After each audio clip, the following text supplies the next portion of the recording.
Binge or Purge?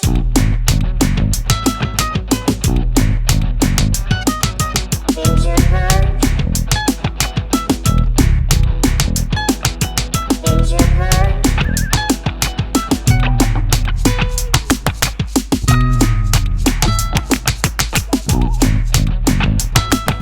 Hello and welcome to Binge or Purge streaming reviews. I am your host, Dimo. My co-host, as always, is Joe Taylor. This is episode 33. Hey, welcome back, man. Welcome back. Hope you had a great Thanksgiving. You too. Yeah. I did have a good Thanksgiving. Awesome. Now, did you watch what I told you to watch and not watch? You know what I'm talking about. I watched The Irishman. That's what I'm talking about. Now, here's the thing. Let me give you some context. So I went to a family member's house. My brother and I both live on the West Coast. We went to Central Time Zone. Everyone's in bed by about 8 o'clock, our West Coast time. Mm-hmm. So we had quite a bit of time to watch some stuff. And we'll get into the other stuff later. I did watch The Irishman. Yeah. I did finish it. Ooh. I wanted to, with about an hour left, I was like, you want to finish this tomorrow? And he was like, let's just power through. So we powered through. Now, if you told me there's a 3.5 hour Martin Scorsese movie with De Niro, Pacino, and Joe Pesci, this is exactly what I would have expected. It was fine. It's fine. Yeah. I mean, I liked it. I'm glad I didn't see it in the theater. Right? See, that's my problem. I did see it in the theater, and I hated myself for it. That's a long time. And my seats didn't even recline. They were old school, so you were just like stuck in one position. Yeah, you got to go to that Burbank AMC, man. It wasn't playing at AMC because it's a Netflix movie. Oh, yeah. That was the whole issue. I liked it. I thought it was a lot less gory, obviously, than Casino and stuff, but... Is that a factor for you, gore? Who cares? I don't like the guy getting his head squeezed in the vice. And I hear you. The guy getting shot, like a lot of guys got shot, but it was just they're shot. And that's yeah, it. I mean, it wasn't particularly violent. No. I don't remember any women in the cast. I don't think there were any. It was an all-male cast. Anna Paquin. Not ringing a bell. She played De Niro's daughter. Oh, yeah. The one grown-up version. Okay, so she had about 6 minutes of screen time in 3.5 hours. Yeah. Yeah, it takes all this heat for being one of those movies that has like no women in it or just like completely sidelines female characters. It did, and but that's the story they're telling. You know, I don't care. Just my biggest concern was, here's the thing. I wouldn't say you had to like cut the last hour out. I would say you could go in that movie and cut things out. So cumulatively, you have a 2.5 hour movie. Yeah. There's no reason for that movie to be 3.5 It's like no one checked Scorsese's ego on this. He's like, I can do whatever I want. Right? Yeah. And I know people that are like, oh my God, he's a god, and I think this is a masterpiece. And I'm like, and then I got the other side of my friends and people that I talk to that are like, snooze fest.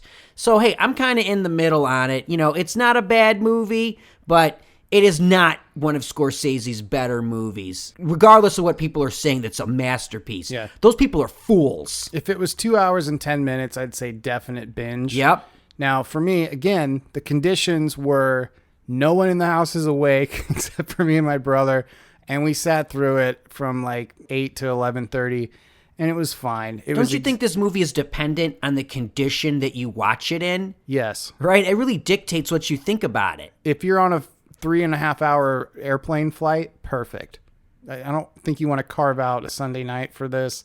Anyway, I don't know. I'd say binge. It's worth watching. All right, I'm sticking with my Purge. Keep in mind, it's going to be nominated for a crap load of Oscars. It just won Best Film of the Year by the National Board of Review. I mean, I think it might be... It's a body of work maybe nomination. Joe Pesci, right? He deserves a nomination. I thought Pesci was pretty good. It's a Scorsese body of work nomination. He already got that for The Departed. I mean, that was a body of work win. It was. Okay. The Departed is not his best movie ever either. Now, The Departed's way more watchable than this is. True. What do you think his best movie is, Casino? Goodfellas. That's my personal choice. Now, I know people can say, oh, Raging Bull is his absolute masterpiece. But here's the thing. What do you want to watch? You want to sit down and watch Raging Bull or Goodfellas if you want to, like, enjoy yourself. Goodfellas. Exactly. Now, if you want to, I'm going to go to film school and watch something in class, okay, give me some Raging Bull. I hear that. Give me some Taxi Driver. But if I want something that's going to entertain me and where I'm doing the lines and I know every iota of that film, I'm going with Goodfellas. Well, there's two things I wanted to mention about him because he's an interesting study cinematically, which is why I think film school students just worship at the altar of Scorsese. Number one, De Niro narrates the introduction to the movie, and the camera winds all the way through this nursing home. Yep. Then it lands on him, and he's still narrating, and then he starts talking. And it totally threw me off. I was like, is he narrating or is he talking to the camera? It was a weird switch. I didn't like it. There's also a shot that I loved, which was the lady who played, she was in The Sopranos. Jess, maybe you can help us out. Catherine Narducci. She played Pesci's wife, and she's coming down the stairs. It's a two-shot, and Pesci's coming through the front door covered in blood, and she's coming down the stairs in like a white evening gown. Oh, yeah. And they're both approaching the camera, and it was a really cool, purposeful shot. I thought, oh, that's why people really kind of nerd out on his filmmaking, because he does cool stuff like that. Anyway, enough about The Irishman. All right, yeah, my God. It's a light, all right? light binge for me. It's a light purge for Dimo. Yep. Fine, moving on. Now, a few episodes ago, we teased how we're going to do a special just about what's on HBO. And guess what, Joe? That episode is here. We're going to do 4 HBO shows that are out right now. Okay, well, let's get started. All right. My first one is, and I'm just going to let you right out of the gate. This is my favorite show of the final quarter of 2019. Easily. I'm trying to think about what it's up against. Well, it's up against The Mandalorian, Oh, right? And like the Star Wars nerd in me is like, oh, I have to love The Mandalorian. But I'm sorry, Watchmen is the best show of the late fall, early winter 2019. Hands down. okay. Have you seen any of it? Have you been watching it? Seen all of it except for the most recent one. You haven't seen the most recent one. Okay, No. so you haven't seen episode 7. Okay, No. 9 episodes, about an hour each. Episode 7 was just released. 2 to go, 8 and 9. I cannot wait, man. I cannot wait. Here's the thing. It's written, executive produced, showrun by Damien Lindelof. And let's face it, doesn't have the best track record for ending shows. But apparently, this is it. People are going like, is there going to come back for a second season? And according to him, not with him. He has written it to be one story, 9 episodes, and he's out. If HBO wants to continue with the second season of Watchmen, a different showrunner can come in and do that story. But as far as he's concerned, it's a one and done. And I applaud him for that. Now, why they're not calling it a limited series, I have no idea.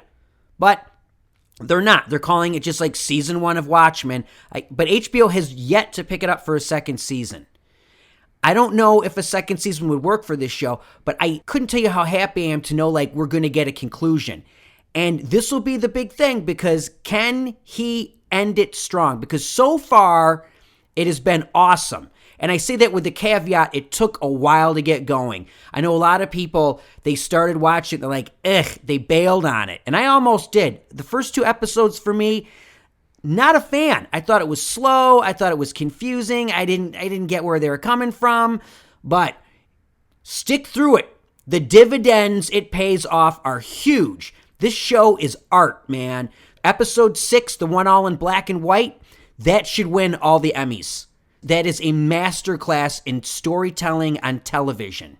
Okay, I misspoke. I've not seen that one, so I've seen 1 through 5. Oh, man, you've got to see 6. Okay, I'll watch it tonight. 6 is like, woo! Everybody, if you're not watching, I know people are like, I heard I should watch it. Yes, if you are listening to me, watch Watchmen. Now, I need to back up a little bit. It's based off of the 1980s graphic novel Watchmen. Comic book, yeah. Graphic novel, bunch of comic books. There's only one. It's like you don't have to read the bunch of comics. It was all condensed into one graphic novel. That's it. That's all there is. I have not read it. I'm not a fan. I saw the Watchmen movie. Sucked. Hated that. So I'm going into this not really much of a fan. I sort of know what's going on, kind of, because I saw the movie and I've heard enough over the years to know like who like some of the characters are and stuff. if you are a Watchmen fan, I can see how this is just Easter egg heaven and all the little intricacies that are, layered in to the comic book. But you don't need to know about all of that to enjoy this. This works as a standalone. It does a great job of explaining what came before it. It's almost like a sequel to it. It's its own thing entirely, though, with elements of the original comic book. Okay. It stars Regina King, Don Johnson, Gene Smart, Tim Blake Nelson, Louis Gossett Jr., Hong Chow, and Jeremy Irons. Yeah, it's a big cast. It's a big cast. Everyone is great in it. I love Gene Smart. Gene Smart crushes it in this. Yeah. She came in episode 3, and because of her, the whole thing turned for me. I don't know what it was, but her character, her performance, it was like, okay, I'm in. Up until then, I was like, I don't know. But by episode 3, they bring in Gene Smart's character, and I was like, all right, I'm definitely going to watch the rest of this show. Also, the music is great. Yes. Trent Reznor and Atticus Ross, they wrote the music. It's pretty sick. And also the selections of original music that they choose from, by other artists, great. Like the Beastie Boys are in there, man. Can I comment on that real quick? One cool thing they do is they'll use the same song like 3 different times, but they'll use like 3 very different versions of it. Mm-hmm. They'll play like the original song and then like some wispy acoustic version and then some like rock version. There's one episode where they really did it. It was pretty pronounced where they used the same song. And I thought that was a cool like music decision, There's definitely some cool stuff about this. Go on. They're making all the right choices. Now, this is a comic book show, I guess. It is. I mean, it is. But it's just an adult drama. It's not for kids. It's not. I mean, I would say like this is very different than The Boys, which I like. They're both putting a new spin on, superheroes, comic books. They're both fantastic. This one is just a little more serious, a lot more serious. The Boys is way more fun. This is way more, drama, but it's so good. And like I said, I was not on board for this, but I am. Huge binge for me. Watchmen, 9 episodes, absolutely positively worth your time. Binge. Wow. A little bit surprised at your enthusiasm for this show. It's a great show, man. And I'm just as shocked you because, I go in and I'm thinking Damien Lindelof, right? Doesn't Lost. know. He did Lost. Nash Bridges. The Leftovers. Crossing Jordan. All the my big God, ones. he wrote that horrible Prometheus Alien prequel. Look, I don't give the guy a lot of credit because he's like J.J. Abrams. They have these great premises they can come up with, but then they don't know how to stick the landing. Now, there are 2 episodes to go, and he might blow it. But so far, so good. And also, he wrote it knowing this is it. I need it to continue. I need a cliffhanger. No, he's like, I got 9 episodes. I know exactly the story I want to tell. So fingers crossed, he sticks the landing. Woo! I don't know. I'm done. This is the most excited I've heard. It's a great show, man. Now, Damien Lindelof also co-wrote The Hunt, which got buried. For the record, you guys keep calling him Damien. His actual name is Damon. Okay, I've got a few comments about this. Can I comment on it? Are Please, you done? I'm done. I think it's the poor man's Avengers. You're comparing this to Avengers? Well, you have to. It's a group of superheroes. Is it? Yes. I think, superheroes with no powers. Yeah, Really. so how are they? There's only one character in this that actually has superpowers. The rest are just vigilantes in masks. One guy, his power is he wears a ski mask. Right, that's and my has point. a horrible accent. He's cartoonish. The Red Scare. Yeah, the Russian guy. Just a Russian guy with a ski mask. All right, Okay. okay. He's You such a love it. minor character. Well, not minor enough. Now, the Jeremy Irons storyline, Yeah. where he's launching people out of orbit or That's whatever. totally twisted and crazy and all over the place. And he's got like the little babies he's pulling out of the swamp. Okay. You're not into this. I'm not. Now, I've been watching it. It's not bad. I don't love it. I don't think it looks nearly as good as The Boys or some of these other things. It definitely doesn't look as good as the Marvel stuff. It looks a little bit TBS to me. Looks a little bit Rizzoli and Isles. Is there something wrong with your TV? Seriously, are you watching this on like an old tube television? You're right that Jean Smart is one of the best parts. Now, I recognized her. Guess where I recognized her from? Designing women. Lana from Frasier. Oh, really? Anyway, She was also really great on the second season of Fargo on FX. Okay, well, Did you watch that? No. Oh, man. Listeners, sorry, this is a quick side note. Fargo, seasons 1 and 2 on FX. Binge. Season 3, Season 3 was weak sauce. But season 4 is coming back with Chris Rock. Definitely going to watch that. All right, moving on. Anyway, Jean Smart was in the second season. Fantastic work by her. She is rocking it, man. okay, can I finish my commentary on the Yes. Watchmen now? All right. I don't love this. It's a little bit flat. It's not bad, but just, I don't know, man. All right, man. I I'll get probably it. finish You it. want to be wrong about things, fine. Look, I'm not saying it sucks. I'm just saying, like, there's other stuff. There is other stuff, but this has some gravitas to it, man. It's got some weight. Do you like this better or The Boys better? They're two totally different things. Pick one. The Boys. Okay. Because The Boys is just more fun and laughs and the send-up of superheroes and our culture. This is a little more political, about racism, and it's way more serious. But I think it's also very creative. There's a lot going on in this. I think I've beat this to death. You've okay? done about 20 minutes on it. I think there's some serious logic problems when they get into all the teleportation stuff, whatever. I'm like, what is happening? I got a little bit of that. I like the Regina King storyline. I like the police chief and the Rorschach guys and all that stuff. It gets weird. I don't know. It does get better every episode. I'm going to finish it. It does get better every episode? Exactly. And then you're saying, oh. Yeah. You're going to fault a show that gets better every episode. Well, ask me in 3 weeks what I think about it. Okay? Fine. All right, I deal? will. I'll come right back at you with this. Anyway, God, move can we on. move on? Yeah. What else you got? As our HBO extravaganza continues. Oh, please let it continue. Okay. This is one of my favorite shows, Room 104. You don't like it? I'm sorry. Now, I'll say this. It is about as hit or miss as any show has been hit or miss. Because here's the thing. Every episode is different. There's different It's writers. an anthology. Yeah. And explain to the folks at home what an anthology is. Every episode is its own individual story, but it has a general theme. And the theme is... Everybody's in one room. Yeah. And now they had a rule. They started to break it towards the end of this last season, but they generally wouldn't allow more than 3 characters, and it all took place in one hotel room. This is by my favorite guys, the Duplass brothers. Yes, we know. I don't know Hey, what... you know what? You guys should get a room. Yeah, Room 104. Uh-huh. Let me know. This has some great special guest stars. Luke Wilson, Mary Mouser. Help me out here. Who else? I don't know, man. Okay. This is your show. I will say this. I've only watched 2 episodes, and that's because I knew the 2 people that were in it. Comedian Tom Clark was in one episode. Which one? I don't know, but he's in it. He plays like a cop or something. It's a very small scene. Oh, I know which one. Right, and That's then our one of my friend, favorite ones. and then our friend Carl De Gregorio, he was in another one. So those are only 2 I watched because I knew my friends were going to be in them. Okay. Other than that, it comes on Friday nights, and I'm like, I just turn the TV off because I don't care. You can TiVo it, man. You can watch it later. Did you watch the one with Rainn Wilson? I just told you the only 2 I've watched have my friends in them. Okay. Okay? Everything else, forget it. I have not given it any time. The one with Rainn Wilson is probably my favorite.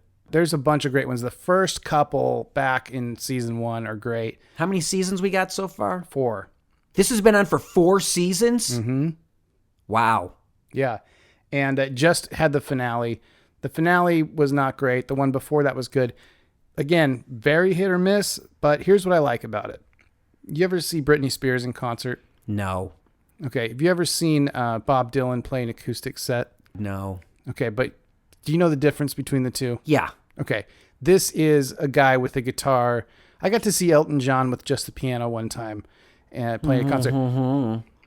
Good for, I'm just saying congratulations for you, Mr. Big Time. This was a long time. This was like 1975 or something. Right. Did he have the Donald Duck outfit on? Yeah. Well, so did I. The first, I wore it to the Of course. My first memory of Elton John is in the Donald Duck thing because he did an HBO concert. Back when HBO used to do concerts back in the late 70s, early 80s. Yeah. Anyway, Elton John did one, and they do the promos, and he's in the Donald Duck thing. And I have no idea who Elton John is. So I'm like, oh, the Donald Duck guy. Okay. Okay, sorry. Anyway. Yeah. So this is as stripped down as storytelling can be. It's in one room. I mean, it looks cool, but there's not much you can do in one room. Yeah. The second to last episode was great. The one that Carl was in was great. I'd say half of them are a binge and half of them are just so weird. Because Right. I'm like, is this one going to be great or is it going to be just bizarre? It's like Tales from the Dark Side. Remember those growing up? Yeah, I guess Like so. some of them were great. Some of them were absolute garbage. That's what you Yeah. get with anthologies. That's what this is. If you're not into this show, I mean, you can go online and see, like, there's rankings of the best ones. I would suggest you go online and find such a list and watch the top 10 of them because Okay. there's some really good. The Rainn Wilson one is awesome. Like I said, the Mary Mouser one and the one that Tom was in, I think I know, is that where the guys meet up to. Maybe. Did you, I don't you said know. you watched I it. just fast forwarded to Tom's scene. I didn't watch the whole thing. So you missed I the literally- part I where lit- they cut each other's dicks off and ate them. I guess so. I'm sure. I got to go back and watch this one then. But I mean, I literally was like, Tom Clark's like, I'm going to be on it. So I recorded it and I just fast forward to when he showed up. I watched his scene and I turned it off. Okay. Because I just don't care about this show. Okay, well, you should watch the rest of that episode because All right. there's a lot of other stuff in it besides Tom Clark. Although he's Dick eating, yeah. they cook him and then it's based on a real story. They cook them in room 104 as a kitchenette or something. Yeah. Now they also get They got a hot plate in there. Yeah. Okay. Room 104 on HBO. There's 4 seasons. The 4th just ended. Check them out. Like again, find the list of which ones are worth watching first. But I love it, and they're very, very creative with big limitations on production. So it's a binge for me. I'm sure HBO keeps it going because it's easy to produce, not a big budget. Oh well, the Duplass brothers. They're the king of like doing it on a shoestring. Yeah. Great. There I'm you happy go. for you. Okay, what do you got? Do you have an Excellent. ad? I do have an ad. Hey, filmmakers. If you've managed to get your terrible independent film into a legitimate film festival, then you know that they require a DCP file. That's a fancy way of encoding a video file so that it plays on a real theater screen. Right now, there's one company that dominates the DCP creation market, giving kickbacks to festivals and charging $10 a minute plus outrageous rush fees. Best DCP is different. They know that money is tight and festival expenses can add up even faster than production costs. Best DCP's rates start at just $4 a minute for stereo and $5 a minute for 5.1 surround sound. Visit bestdcp.com today or find them on Facebook to get your terrible film, probably about 20-somethings trying to find their way in Hollywood, ready for its theatrical debut. That's bestdcp.com. Okay, thanks, bestdcp.com, an actual sponsor. Let's keep this thing moving because we got to be about an hour and a half already. Yeah, okay. We got 2 more HBO shows. I'm up. It is His Dark Materials. There are 8 episodes. 5 have been shown. 3 to go. This is based on a trilogy of fantasy adventure books that were sort of targeted to young adults. They made a movie about this in 2007 called The Golden Compass.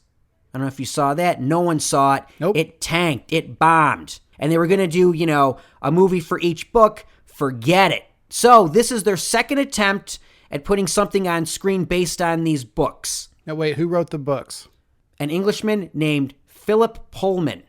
Okay, this is not related to Harry Potter or any other series that we would have It's heard its of. own thing. Okay. There are kind of Harry Potter elements, I guess. It's about this alternate world, like a parallel universe to ours that's looks like it takes place in late 19th century, early 20th century England.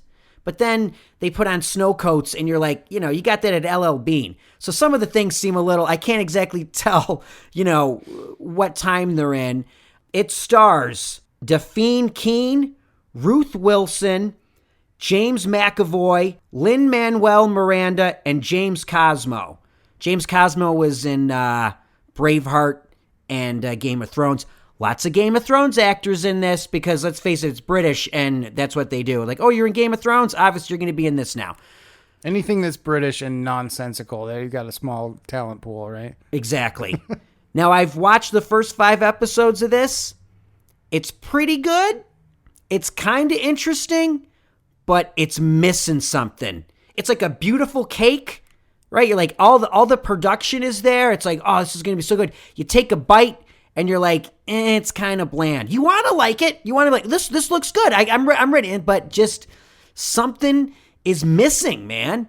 It's just not grabbing me. I've dozed off in a lot of it.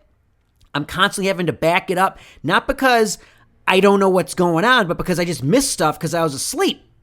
Yeah, well, that's a hard way to watch a movie. It if is. You're asleep. It is. It is Or a show. challenge. It is a challenge. So I did it all, the first 4 episodes in 2 days. I did the 5th episode right before I came over to record this. I am going to finish watching it. There's 3 episodes. It's gotten more interesting.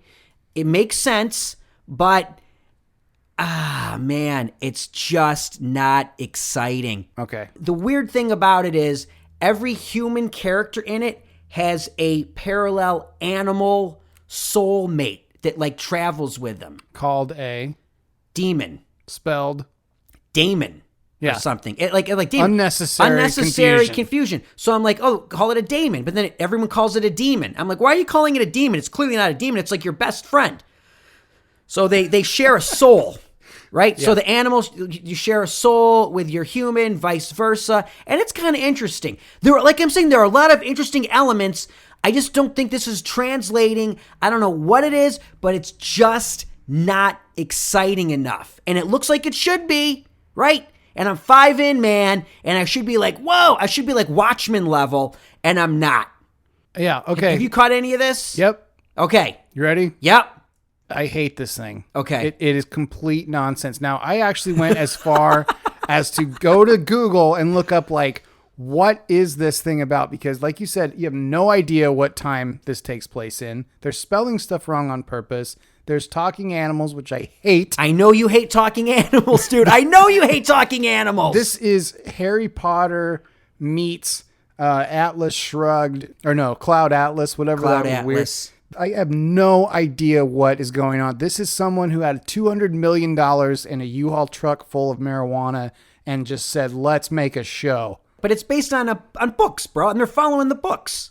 I get it. I'm not looking. Okay. I'm saying it's a purge. Now, here's the thing. Already picked up for a second season because HBO doesn't have a huge investment in this. It's co-financed and co-produced by the BBC. Well, there you So go. the BBC's showing it in England on their end, and then the rest of the world is getting it through HBO. So HBO has some stake in it, but they're not, not all their eggs are in this basket. Okay, here's my number one problem with this show.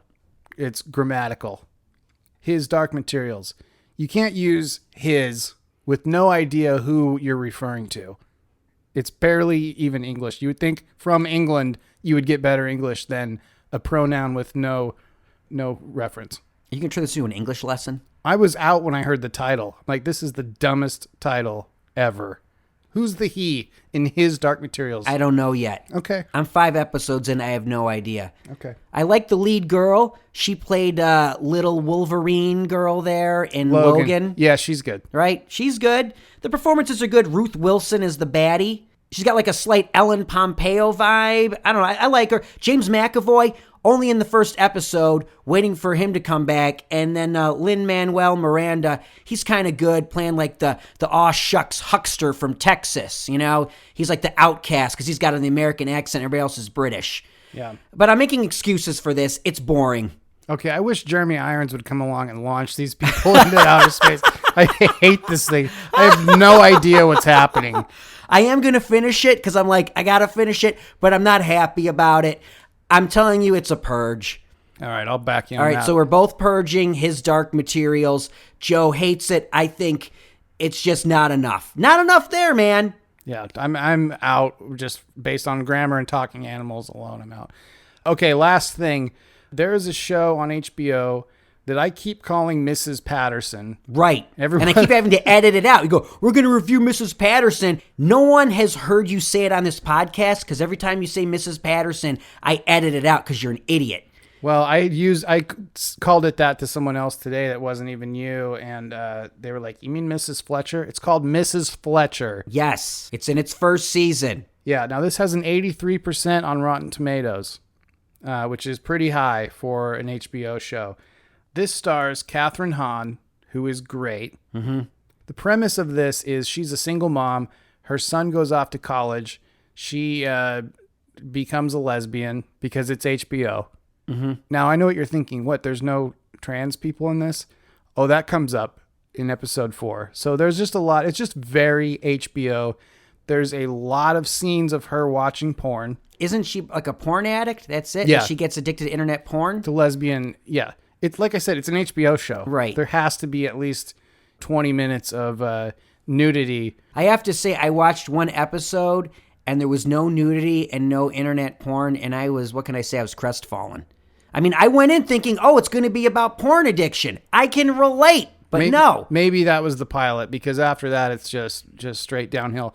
Now, her son, who goes off to college, may be the most unlikable character on television. I hate her son. He's such a dick. Jackson White plays the son. Now, he's a good actor, but again, the character is just like, you hate this kid. Now, Kathryn Hahn is a very sad empty nester. She goes to like a support group and stuff. Here's the thing. I don't know who this is for. Who wants to watch this? I mean, unless you're a 46-year-old single mom whose idiot son just went off to college and you became a porn addict, I don't know how you relate to this. I don't like anyone in the show. I don't relate to anyone in the show. It's a total purge for me. You know, I'm noticing out of all these HBO shows, the only one you really truly like is Room 104. You didn't like his Dark Materials at all. You didn't like Mrs. Fletcher, and you're wishy-washy on Watchmen. I liked Crashing. Crashing was good, but Crashing's gone, man. And we discussed Crashing in episode 1. Okay, it's been a while. Did we really? That was we did Crashing in episode 1 of Binge or Purge. I liked The Sopranos. Oh, God. I liked Game of Thrones. I'm on season 2 of I Sopranos. like The Hitchhiker. Remember The Hitchhiker? That was an anthology. Remember John from Cincinnati? Oh, my God. Ugh.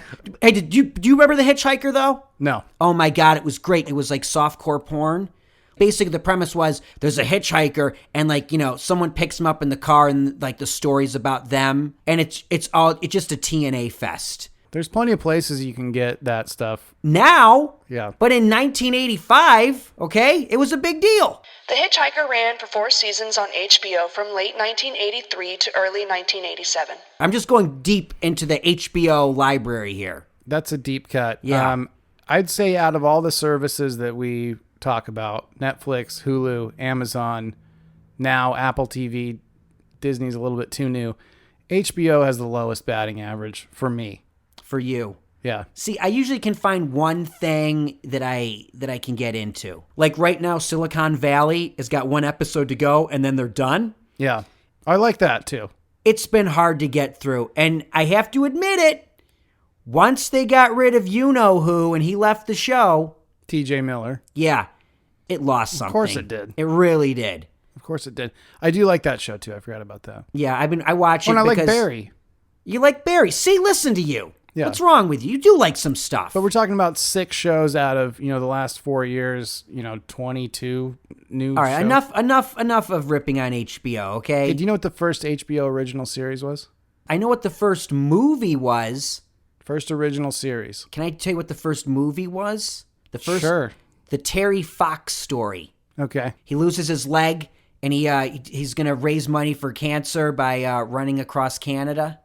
With one leg? Well, yeah, he's got a fake leg. He's Oh, got so one he of has 2 legs technically. So it's a guy with 2 legs running. It is not a guy with 2 legs. He's got a fake leg. You can't run across Canada with 2 normal legs right now, and you're gonna come down on this guy who tries to do it with 1 leg and a fake leg. Anyway, the Terry Fox story, that was the first HBO original movie. Okay. Now, to answer your question, I don't know what the first series was. Guess. The Hitchhiker. No. No, I don't know. Oz. What are you talking about? The Hitchhiker was way before Oz. It was a limited series. This was the first series. And then there was The Wire and Sopranos and stuff after that. First and 10. Remember First and 10 with Delta Burke, the football show? How old do Don't you go think at I me. am? Exactly. I know my HBO way more than you do, okay? I used to watch HBO when it started at 2 in the afternoon and went off at like 1 in the morning. The rest of the time, it's color bars.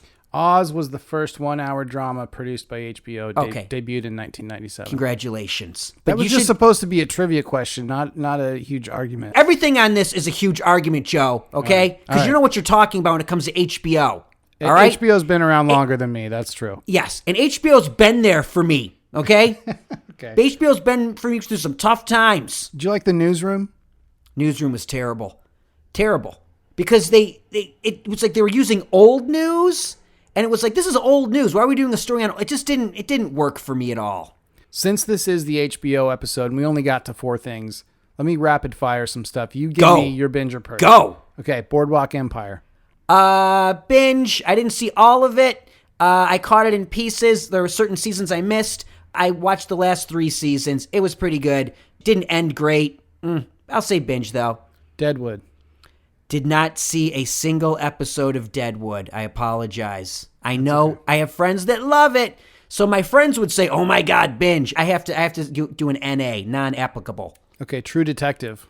Season 1, awesome. Season 2, a complete pile of crap. Is that the Rachel McAdams? That's the Rachel McAdams I one liked that with one. Vince Vaughn. That thing loved it. sucked. I liked it. The only good part of that season was Colin Farrell. Colin Farrell was really good. The rest was incomprehensible garbage, pretentious crap. Okay, agree to disagree. Season 3, kind of boring and slow too. Fantastic performances by Mahershala Ali, who like plays an amazing old man, and Brad. What the hell? What's his name there? You know him. It was Steven Dorff. He was great too. Okay, 6 Feet Under. Oh, 6 Feet Under. Just say binge or I got like 12 of these Binge. to go. Okay, fine. Binge. One of my all-time favorite shows. Top 10 all-time favorite shows. 6 Feet Under. Binge. Big time. Band of Brothers. That limited series about World War II. Didn't see it. Okay, The Wire. I know. Not okay. really. That's fine. I never saw it, and I know that's a sin of sins to not watch The Wire. Considered one of the all-time great HBO shows, like top 3. Here's my. I'll wait till you tell me. Entourage. I enjoyed Entourage. That's a total binge. It's if you a live in total Hollywood, binge. you gotta watch it. Was fun. Entourage was stupid fun. Yeah. And finally, Curb Your Enthusiasm, which is coming back next year. I saw that. I saw the promo just last night. Hit or miss on that. I find the first couple seasons were great. I don't think it is what it used to be. It's kind of weak. Okay, a couple more real quick. Yep. Eastbound and Down. First 2 seasons are good when it's just raunchy as hell. Yeah, I thought the last episode of the series was incredible. It took me a while to get into it. But it should have ended when they wanted it to instead of bringing it back for that ridiculous 3rd season. It made no sense. Probably. Veep. That is the best quick written comedy dialogue I've ever heard. I don't know where they come up with those lines. I mean, just the tags. They just, a joke that just goes on and on. I don't know how they do it. Amazing writing. Well, it's the people from Arrested Development, among other things, so they got a good writing room. Finally, you might not have seen this, but for me it's a binge, I'll tell you up front. Bored to Death. Only caught a couple seasons of it. I don't know how many seasons there were. There were 3 seasons and 24 episodes. Ted Danson's best performance ever. Ted Danson is fantastic on that show. It was Galifianakis and Jason Schwartzman. Ted Danson crushed it for me. I say binge that just for Ted Danson. Yeah, I think it's a great show. I know I said last one, but there's one I forgot to mention. We never talked about it, which is weird. Westworld. Hated it. Hated it. Okay. Hated season 2 so much. I don't even know if I'm going to watch season 3. I know they're revamping it. It's going to be like a totally different show. I'll give it a shot. But season 1 was interesting enough to get me to watch season 2. Season 2 was some of the shittiest television I've ever seen. Just a preposterous mess. It was pretentious. It was stupid. It just F you, Westworld season 2. Wow. Even with Tandy Newton, I love Tandy Newton, and I'll give you the Shogun, the samurai world. I'll give you that episode that was kind of cool, but all for naught. Just a ridiculous, we don't know where we're going mess. Okay. A debacle. Now, I'm glad we didn't really plan on this. I'm glad we went through kind of a quick list because we covered just about everything that's ever been on HBO, and they're one of the greatest. So, oh, now you're saying they're one of the greatest after you just said they were low man on the totem pole in terms of what you like to watch. No, their programming is bad, but the network, I think, just in general, I like a lot. What the hell does that even mean? What's the difference? I don't know. Dimo said binge Watchmen. Joe said binge Room 104. Demo said Purge his Dark Materials. Joe said Purge Mrs. Fletcher. Thanks, best DCP. Demo, can we be done? Oh, absolutely. I am so done. As always, we want to thank Jess the Facts. You can follow Jess the Facts on Twitter and Instagram at the Jessica Greer. Tell a friend about our show, would you? Yeah, I know you listeners are telling people about it, and we appreciate it. Tell more. Get a bumper sticker, right? Something. Send up smoke signals. Get one of those planes. You know, we should actually do that. We should send up an airplane that does I love you, binge or skywriting. Yeah, skywriting. Thank you. I'll look into that. I'll look into that. That sounds like a real waste of money. All right, that's it. For Joe Taylor, my name is Demo. This has been Binge or Purge Streaming Reviews. Thank you for listening. See you next time.